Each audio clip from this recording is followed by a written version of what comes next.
Hello and welcome to the Mindful Coach Podcast. And I'm your host, Brett Hill. I'm a mindful somatic coach and founder of the Mindful Coach Association. I meet a lot of coaches working with the Mindful Coach Association. I'm so inspired by their stories and the courageous work that they're doing that I created this podcast so you can hear them too. If you're aligned with this work, then join us at themindfulcoachassociation.com, where you can list your services for absolutely free and receive invitations to community meetings where you can network and meet your colleagues. We hope you'll join us. And now, the Mindful Coach Podcast. Hello and welcome to this edition of the Mindful Coach. I'm your host, Brett Hill, and I'm delighted to be speaking this week with Dr. Joe Sherman. Let me introduce him a little bit before we get started.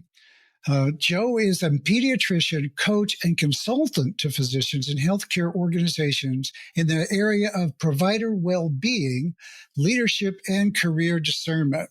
His services include individual coaching, medical team support, physicians retreats, and workshops. He's a trained facilitator with the Courage, I said that wrong, it's the Center for Courage and Renewal, and Master Certified Physician Development Coach with the Physicians Coaching Institute. He's been in pediatric practice for 35 years, concentrating on healthcare delivery to underserved and medically complex children in the District of Columbia, Tacoma, Seattle, Uganda, and Bolivia. He's held numerous faculty positions and is currently a clinical associate professor of pediatrics at the University of Washington. Whoa, that's quite a pedigree you got there. Thank you so much for being on the show. Wow, thanks for having me, Brett. I appreciate the invitation. Oh yeah, it's great. And you just kind of stood out to me as like, I've got to have you on the show because you have a very unique position in the world, I think, where you have all this history with, deep dive medical, career. And then also you were talking about how you have organized your profession and the work that you do these days to not just provide, help to the children but also to help serve the other doctors and service providers in your field. And I'm really interested in that story. Like eventually, somehow one day you decided, I'm going to be a doctor. And then I think the way that goes is I'm going to be a pediatrician. Did that come at the same time, or did you wind up focusing on pediatrics later as you grew into learning more about being a doctor? That's an interesting story, Brett. Again, thanks again for having me. I think if I weren't a pediatrician, I probably would not be a doctor. Oh. I really feel like the first thing that happened was a feeling like I was called to work with kids, working with children, either as a teacher or a coach, counselor, or something like that. So when did that start to wake up in you? How did you notice that?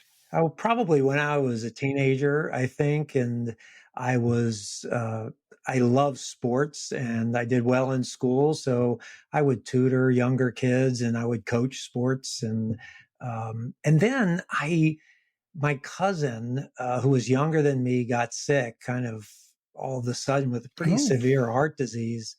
And I was only 16 years old and I used to go visit him in the hospital. And there was I remember that I felt it kind of different because all of my siblings, I have like 6 older siblings. Oh, I see. They're all afraid to even go into the hospital. And wow. I loved going to visit my cousin in the hospital. So I thought, since nobody else wants to do healthcare and they're afraid, I'll do that. Oh, wow. So somehow that was like, not only was it was everybody else not doing it, and so I'll step up, but you said you loved doing it. So what was it about that like you liked it, like said, I want to do that some more? Well, so interesting because I would say what I did for my cousin in that time was just sit and visit him in the hospital.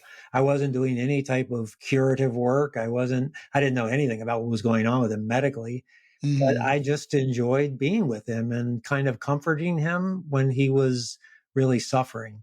And I think that's really what drew me to medicine, and what drew me to pediatrics was probably that desire to work with kids, and probably some good role models that I ran into in medical school that were pediatricians. What was your age difference between the two of you? Probably just a couple of years. I think he was, well, maybe he was 12 and I was 16, probably just 4 years. Well, the difference between 12 and 16 is a lot when you're 12 and 16, right? Exactly. Yeah, right. So I can see why that would fit. That's amazing. And so from there, somehow you said, I'm going to be a doctor, and you found your way into that career. Right. It was kind of a combination of things. I really enjoyed being of service, helping people. I love science and math and things like that.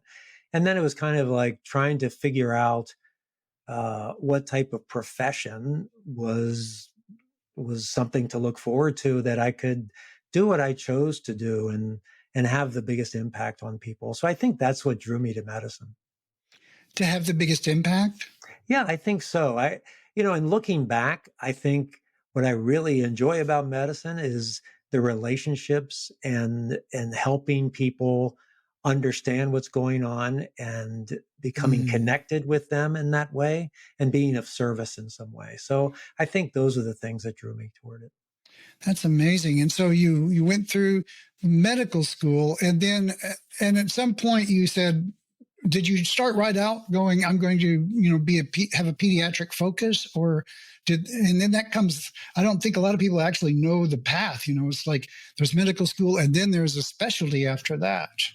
Right. So in the US, at least, it's 4 years of college and 4 years of medical school, and then at least 3 years of residency training. And pediatrics is 3 years.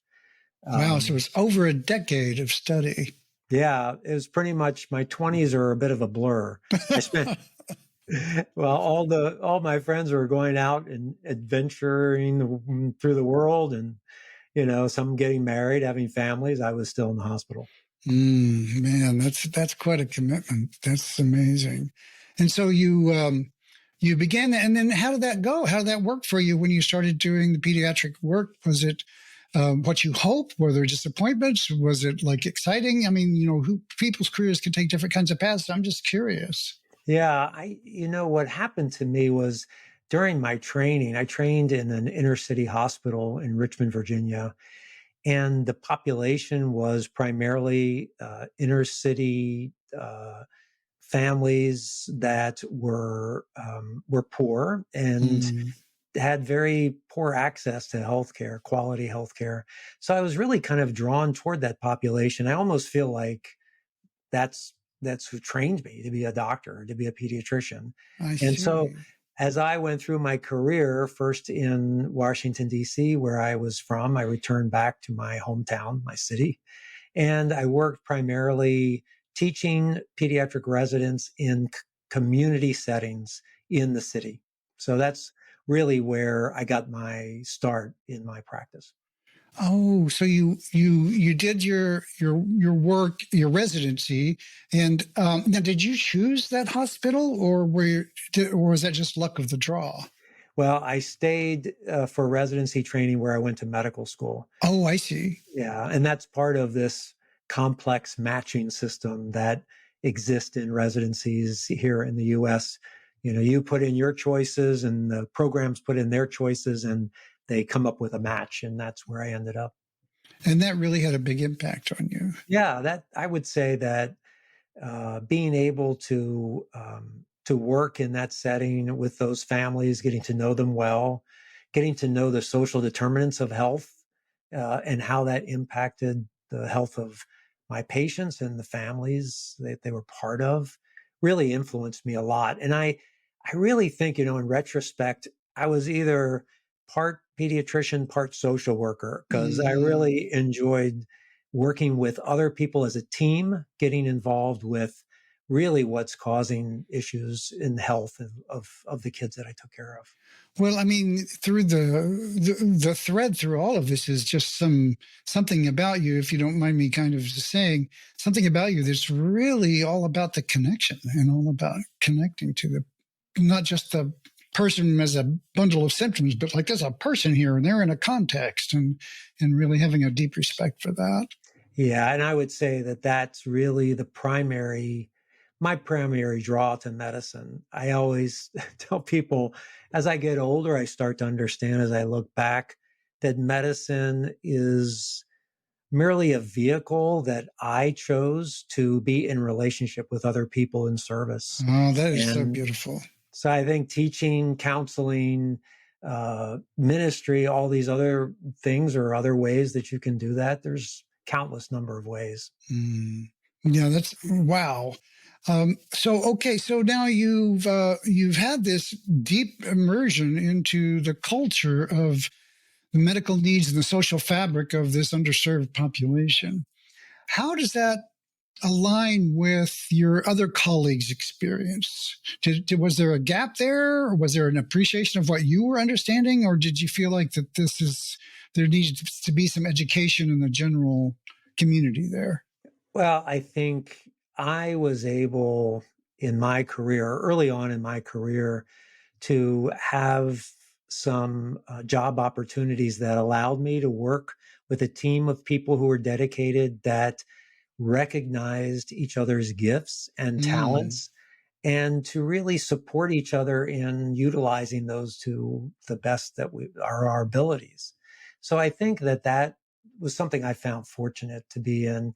And I also was fortunate to have experiences abroad, working as a doctor in many other countries and understanding that cross-cultural aspect to healthcare and that cultural humility that comes from thinking that I know everything about what needs to be done, and then Mm. ending up in a culture with people that really know more than I do. And I Oh, just wow. have to understand and respect that.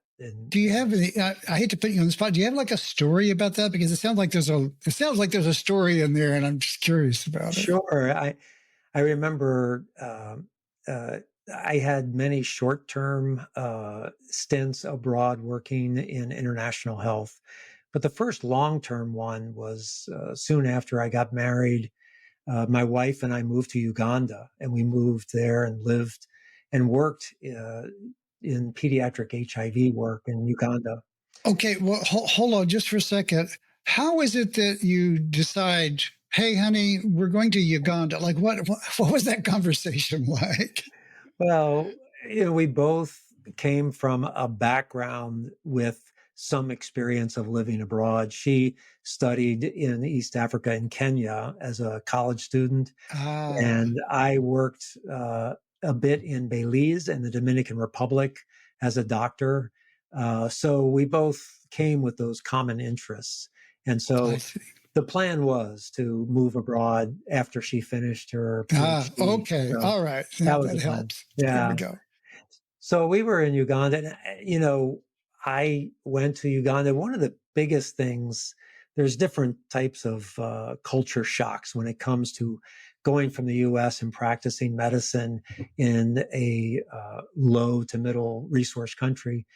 You go there, and the first thing is you notice all the things that you do differently and probably better for patients than people who are working there in that country do. So that's the first thing you go, oh my gosh, we would have used this medicine or done this test or all of these other Hmm. things, but they don't have access to it. So that's a real shock and that's hard. But then the second shock comes when you see what can be done based on the resources that they have, and it still doesn't get done. And Hmm. that can be for a myriad of reasons. And that can be because, that they're just not aware of what can be done for patients, even though they have the ability to do it.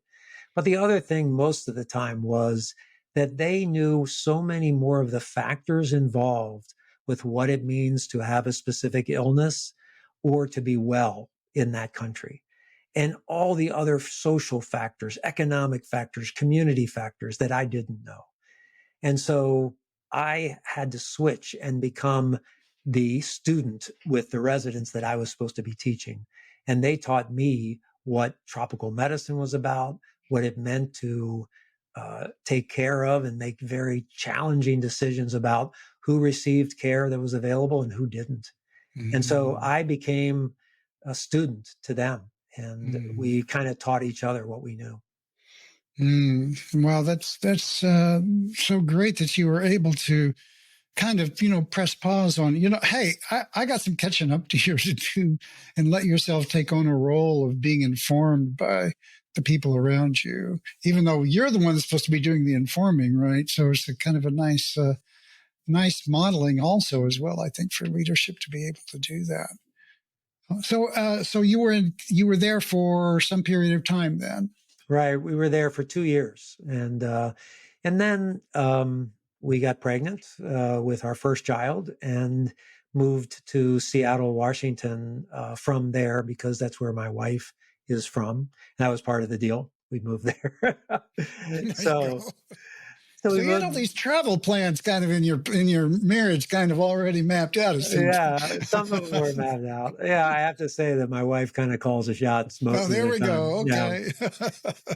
So we moved to Seattle, and we had two children, and I was working teaching family medicine residents actually. So I was a pediatric coordinator for our family medicine training program, and did that for 5 years and enjoyed that. And we had two children, and then we went to a presentation about a family who had lived abroad with their kids, and ended up after much discussion deciding that we would move abroad with our kids, and Oh, wow. joined an organization which was a mission organization. And we moved to Bolivia, and we lived there for 4 years with our two kids. So another trip overseas and a big Mhm. stint in a different country. Yeah. You'd already had the experience of, I need to lay back and learn from the culture. Did that help you in your second excursion to Bolivia? Yeah, absolutely. And it's a whole different story when you have kids with you. Oh, of course. So we were in Bolivia. It's a pretty poor country, and yet very rich in indigenous heritage, indigenous spirituality, indigenous medicine and health. And our kids went to school with our Bolivian neighbors, and we got to know everyone around us very well through our kids and their kids, and we Mm. parented together. And I worked in a clinic there, and I taught in the community. I took care of other Americans that were coming to Bolivia to learn language, to work there. I did a variety of things, and that's really where I felt like I truly found myself. It seems like Mm. when I'm overseas is something about the culture, the community-based culture, how time slows down, and being able to do a variety of different things instead of just direct patient care.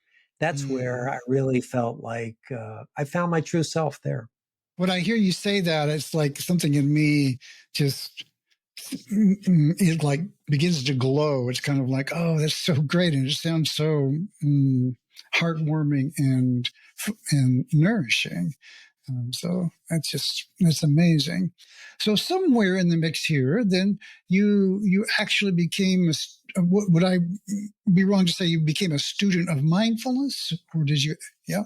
Yeah, I would say so. Yeah, I think, I mean, I've always been a kind of reflective person. I was raised in a Catholic Christian tradition, so prayer was a part of something that I was very familiar with. And I have to say, getting through medical school, residency, um, I I really relied a lot on reading books about theology, spirituality.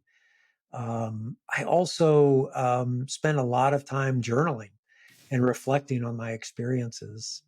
Many times it seemed like other people who were in my class that were studying with me and everything, they just had this one track mind that they wanted to be a doctor, and they had it all figured out. Not, Hmm. not me. I needed time to I reflect, see. to meditate, to pray, to really understand those things, talk to other people, and I think that that was the beginning.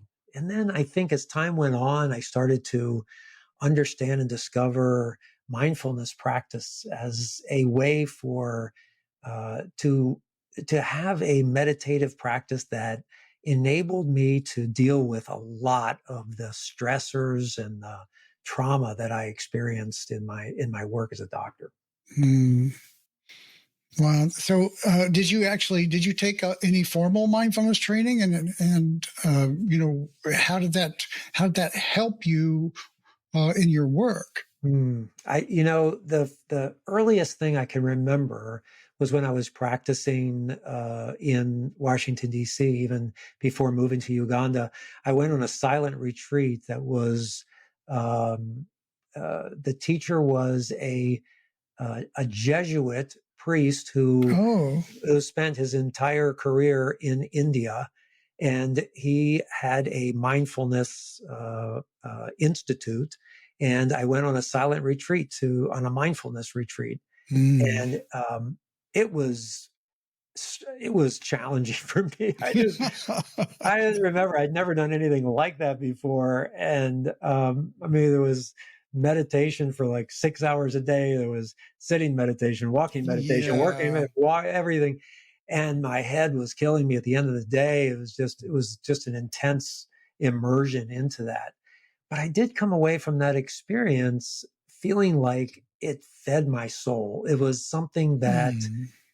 that enabled me to have that time of quiet, and that time of quiet that I could put into my daily life when possible, depending on how busy I was, enabled me to be more present to other people, enabled me to be more aware of my own thoughts and reactions as well as others.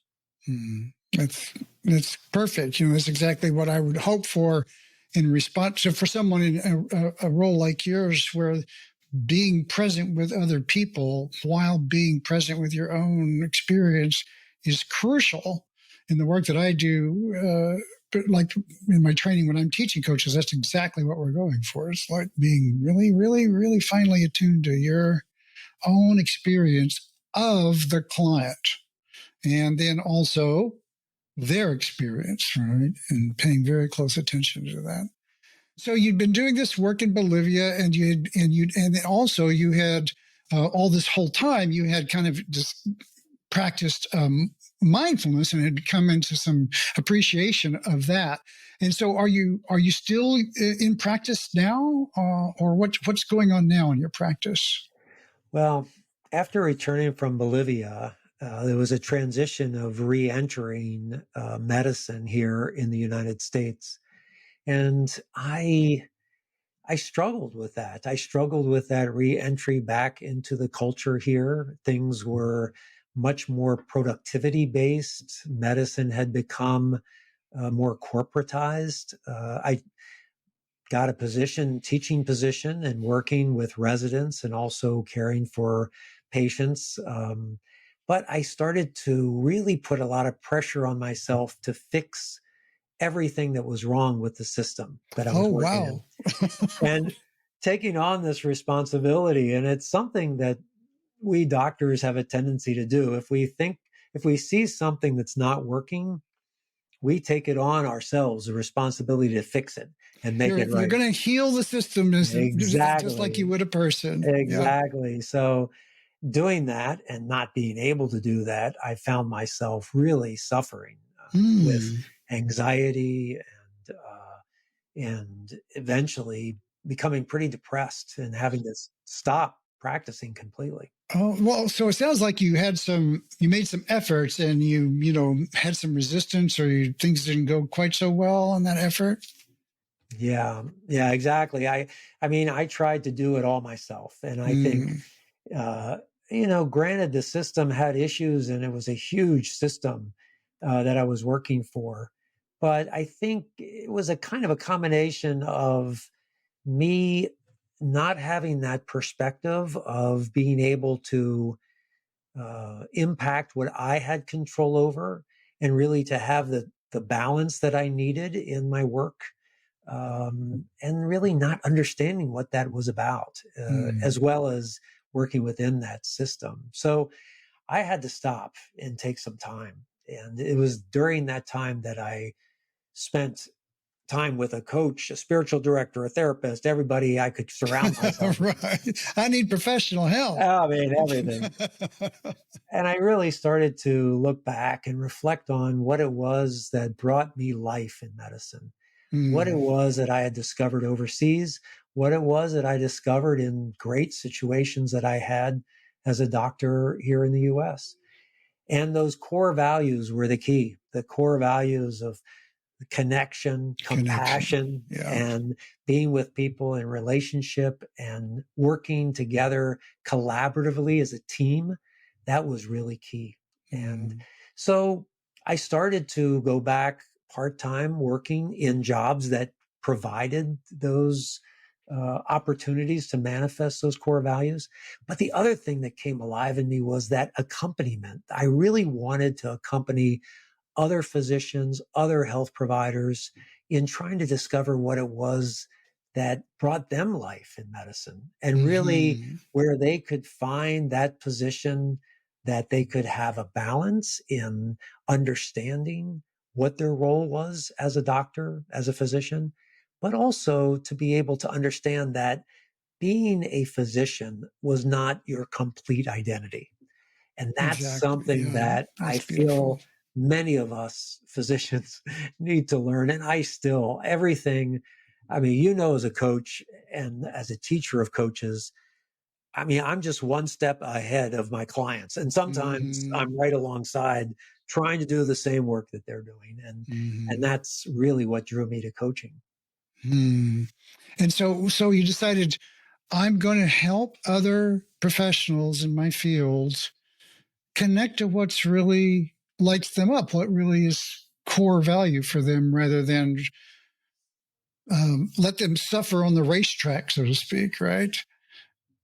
Yeah, Wow. exactly. I think a lot of times what happens to us in medicine is that we jump on this train that is pre-med, then medical school, then residency, and then your career. And then there's just everything seems to be mapped out for us and we just keep going. And in the midst of that, we lose a sense of who we Hmm. are at our core. And I feel like we're given this prescription of what it means to be a good doctor. And that becomes what it means to be a good person. And then all of a sudden, we are following someone else's path, someone else's program. So what I love to do with physicians is to go back and really try to understand what those core values are that drive them, that drove them even before they became a doctor, because those are the things that they're really going to seek out and really find life as a doctor. Hmm.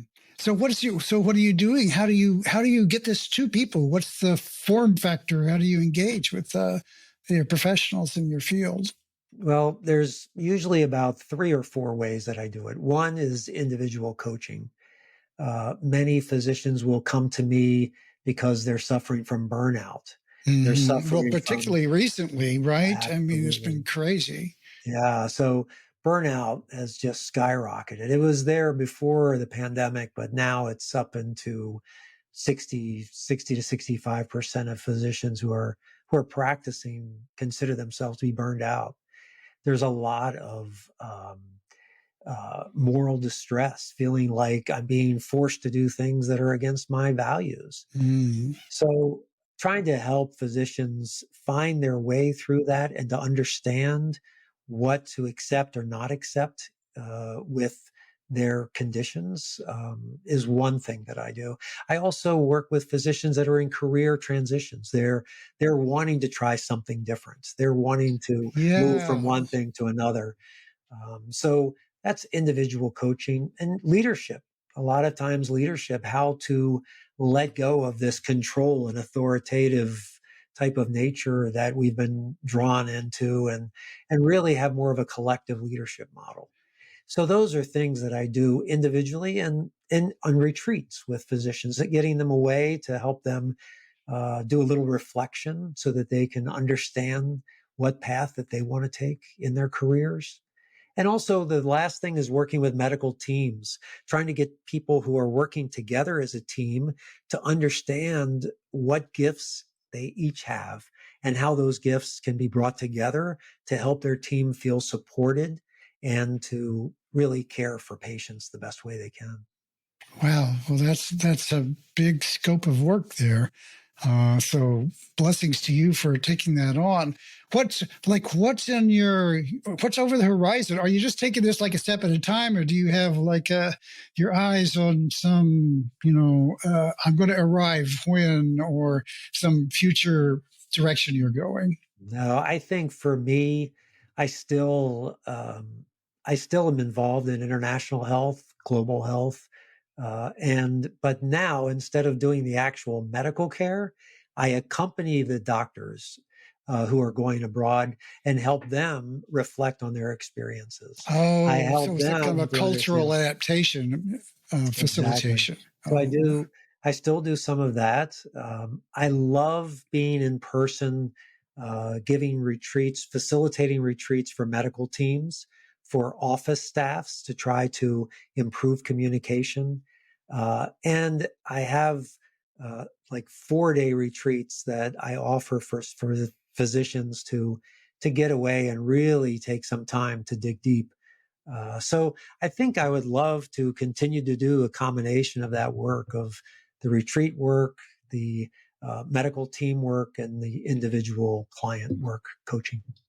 that's incredible. I'm so glad that you're in the business, so to speak, of and helping, physicians who are so desperately needed connect to what's really true and core for them, because that way they can sustain their work and live the reason that they were called to serve in the first place.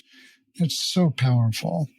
I'm just moved by your story, and it just kind of brings into focus like why I love doing this show, because I get to hear stories like this and help amplify that to whatever degree we can so that other people can hear it as well. How do people find you if other people are out there and they want to connect with you?